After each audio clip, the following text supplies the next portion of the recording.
د ننګرهار پخوانی والي شاه محمود میاخیل د ننګرهار له خلکو سره مخه وکړه.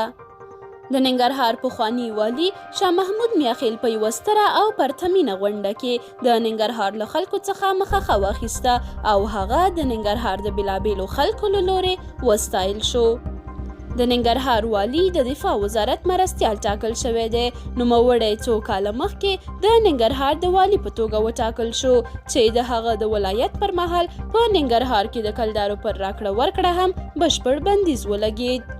همداراز نوموړي په خپل فیسبوک پاڼه کې په یوه اوږده لیکنه کې په ننګرهار کې د ترسره کړو کارونو په اړه خلکو ته معلومات ورکړي دي او دا یې هم ویلي دي چې که بل هر څوک دې ولایت ته راځي او همدغه سیستم مخکې بوځي نو دا کارونه به هم بشپړ کړي. تیره ورځ په ننګرهار کې د نړیوال هوایي ډګر د لومړۍ پروژې پرانیسته هم وشوه. نن په ننګرهار کې یوه ستره غونډه وشوه چې د سوداګرو او پانګوالو له لورې هم د ننګرهار والي کړنې وستایل شوې.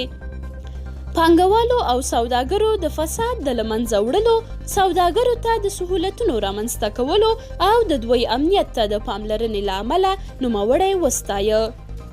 همداراز له هغه راهیسې چې د نوموړي د ننګرهار ولایت څخه د بدلون خبر خپور شوی دی، په ټولنیزو رسنیو کې هم د ننګرهار ډیری خلکو د شاه محمود میاخیل کړنې ستایلي دي او ویلي دي چې هغه د ننګرهار لپاره ډیر کارونه ترسره کړل او دا کارونه به یې ننګراریان تر ډیره یاد ساتي.